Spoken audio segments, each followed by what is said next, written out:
Hey y'all, it's Thomasina and welcome back to my channel, and if this is your first time tuning in, welcome and thanks for watching. My name is Thomasina and I am a model and content creator, among many other things, based in New York City, and on my channel I showcase my lifestyle and give you the tips and tricks that you need to build a successful career as a model or to just make it in New York City in general. In today's video, we are going to be talking about money, or at least how to make more of it while you're pursuing your dreams in the city. So let's jump right in. It is no secret that many people move to New York City with just a dollar and a dream, and while you're pursuing those dreams, you still need a way to make money to sustain your lifestyle. And so you need a job that's not only going to give you money, but it's going to give you the flexibility to pursue the thing that you moved to New York for. So whether that be modeling, acting, being a Michelin star chef, being a professional rollerblader, whatever your heart desires. And ultimately the goal is to be able to earn a full-time wage doing the thing that you love. But in the meantime, you might need to pick up a side hustle or two just to keep that cash flow coming in. So one job that you could do while you're pursuing your creative dreams is bartending. Now when you're starting out as a bartender, it's really important for you to be transparent with your coworkers and let them know, like, hey,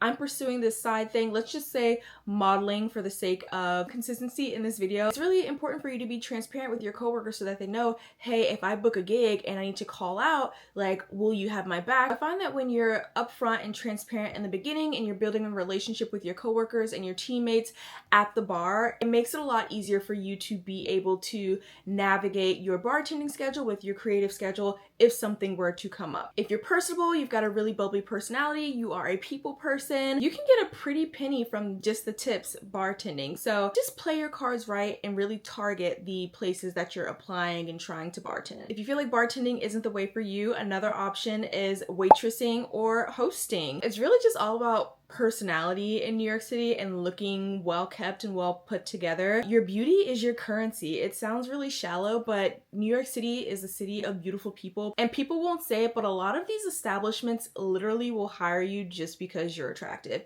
You could have no bartending experience, no bartending licensure, no waitressing or hosting experience, but because you're really, really attractive, they might just hire you on the spot. So make sure you're well kept.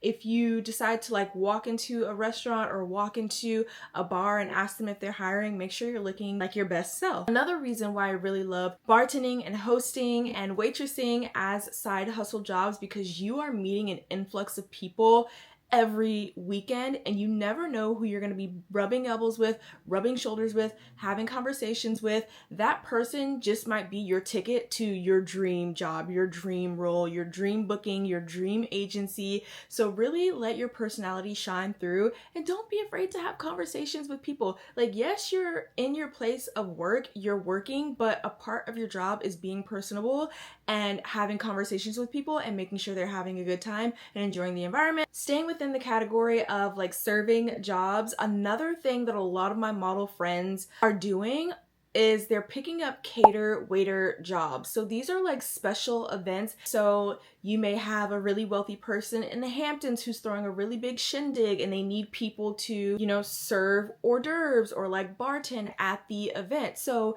they call that like cater waitering. Say that 3 times fast.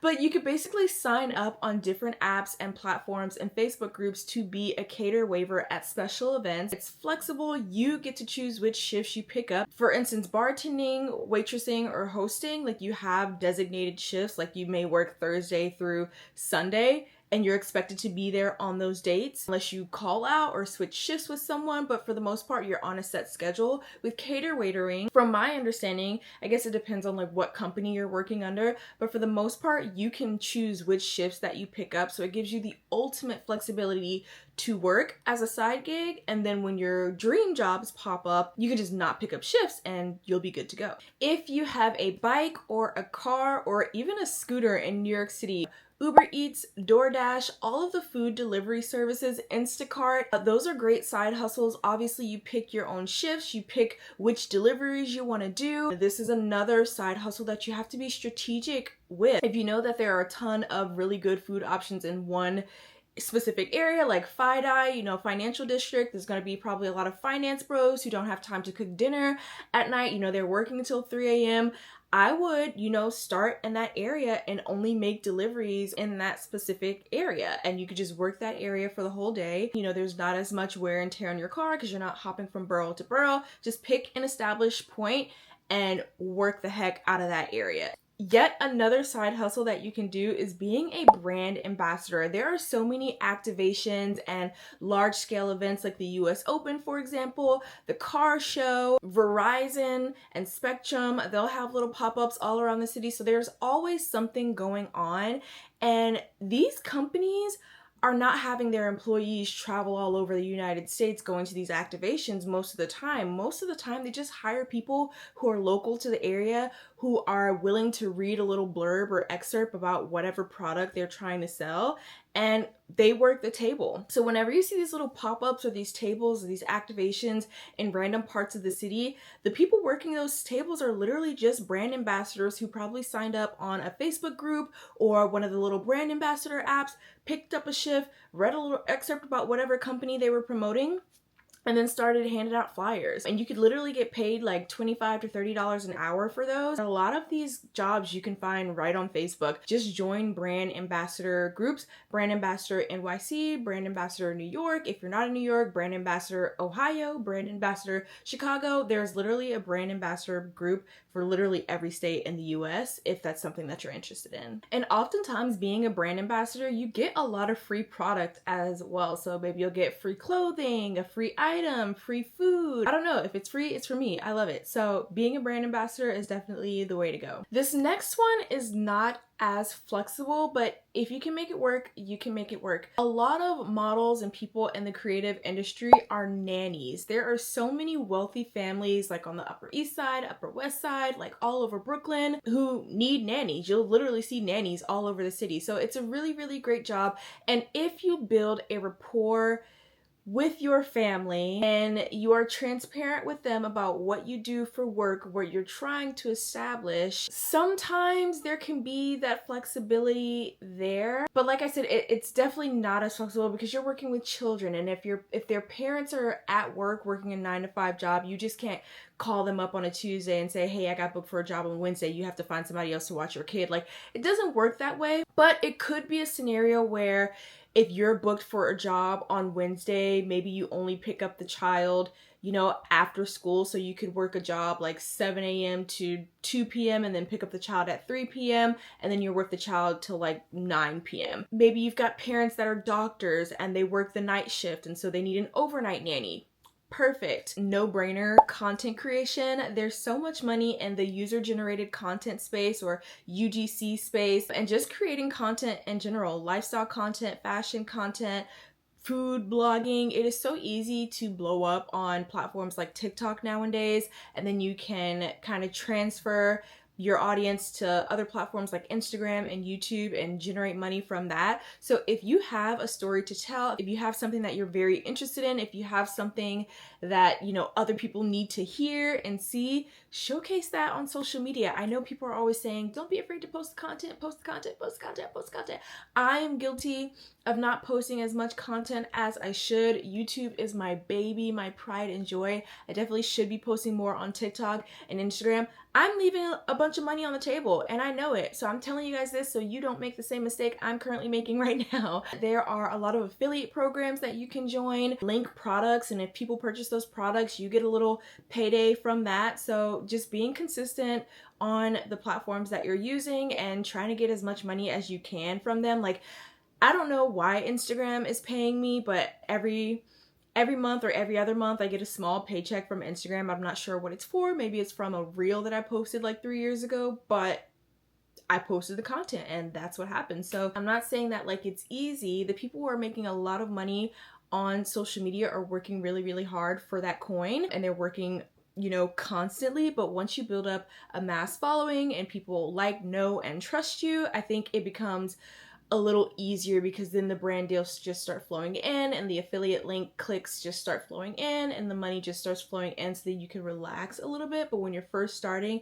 it definitely is going to be like an uphill sprint before you're coasting. Being a dog walker, there are apps like Rover and Facebook groups where people are always looking for others to walk their dogs while they're at work. Maybe the dog has attachment issues or anxiety, and so obviously dog owners need someone else to be there with their pups or their fur babies while they're at work. So that is a great and lucrative service. If you can really build up your clientele, people will like, know, and trust you and recommend you and want to use you over and over again. So really build up that rapport in these Facebook groups and on apps like Rover. They also have apps and Facebook groups where you can dog sit. So you can live in someone's house for free and just watch their pet. So that's another way to save on both rent and your living expenses. Granted, that's not a long-term sustainable option, but I know people who have just city hopped by watching people's dogs in their homes. So let's say, again, you want to be a model and you want to work in New York. You can pick up, 1 month dog sitting job, which they exist. People will travel the country for like 2 or 3 months at a time, and they would want someone living in their home with their fur babies for that extended time. Trust me, it exists. I know people who have done it. But yeah, you could come work in New York, live in this place for free, watch these people's fur babies, and then, oh, I want to go to LA. Find someone who needs a house sitter or a dog sitter, go to LA for a few, then go to Chicago for a few, then go to North Carolina for a few. So you could definitely bounce around like that. You just have to be really diligent on like how you build your profile, how you make yourself seem really personable and trustworthy. Become a real estate agent or a realtor. Now this market is pretty oversaturated. However, the best of the best are simply just the best. Being a realtor or a real estate agent is definitely not like a job that you can coast in. You definitely have to work hard for your money. However, the flexibility is the icing on top. So you could work really hard for, let's just say, 2 months, build up your money from that commission, and then maybe coast the next 2 months so you can really focus on your creative dreams and kind of alternate like that. Or you could just go really, really hard until you book a job in the creative space that you're navigating and then go back to being a realtor. For example, if I'm a real estate agent, I could be doing like 20 showings a day, Monday through Wednesday. Then I book a job on Thursday. I'm in my creative space on Thursday, back to my realtor brain on Friday. So you could just alternate it like that. But again, it gives you the flexibility. You get to choose how much you work or how little you work, but just know the less you work, the less money you'll make. So you really just have to determine like how much money do you need this month. And last but not least, I feel like a lot of people don't utilize this option. However, I've seen a lot of people on social media talking about their experiences doing this job. It seems really, really flexible. Being an executive assistant, being a remote executive assistant to be specific. If you're like a type A personality, very organized, very good with calendars, very good with scheduling, very good with booking itineraries, very good with to-do lists, this is up your alley because literally all you have to do is check off your to-do list, check off all these tasks that your executive needs.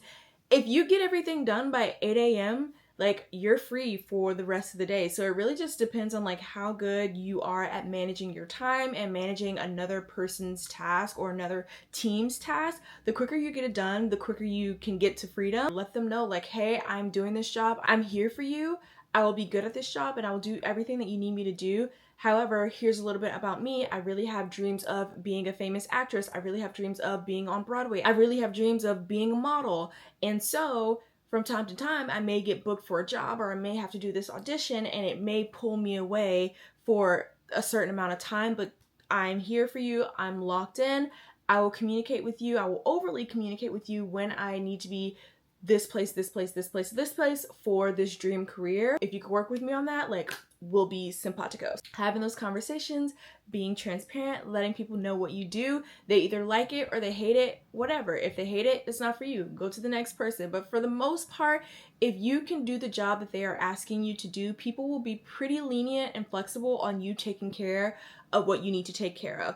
As long as those tasks get done first, go live your best life. I feel like being an executive assistant is something that people don't talk about enough and it's kind of slept on.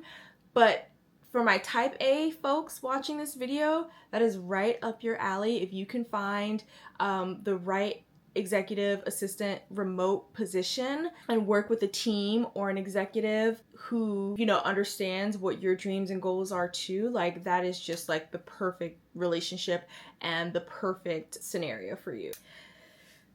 All right, I just gave you guys an earful, but those are 10 side hustle or side gig things that you guys can take up while you are pursuing your passion projects, while you are pursuing your creative dreams. Don't use the excuse of not having money or not having enough money stop you from pursuing your dreams. The gigs are out there, the roles are out there. You just have to be a little creative and a little flexible with how you're navigating these spaces, how you're navigating your schedule, and how you're navigating these paychecks, okay? So don't say I never gave you anything. No excuses, no excuses. Go out there and be great. I hope you guys found this video helpful. If you have any other questions about how you can navigate the creative space, especially modeling, because that is my forte, definitely comment down below. Let's chat. I wanna help you guys, and I will catch you in the next video. Bye. 'Cause I'm not just a pretty girl, I'm more than just a picture. I'm a daughter and a sister.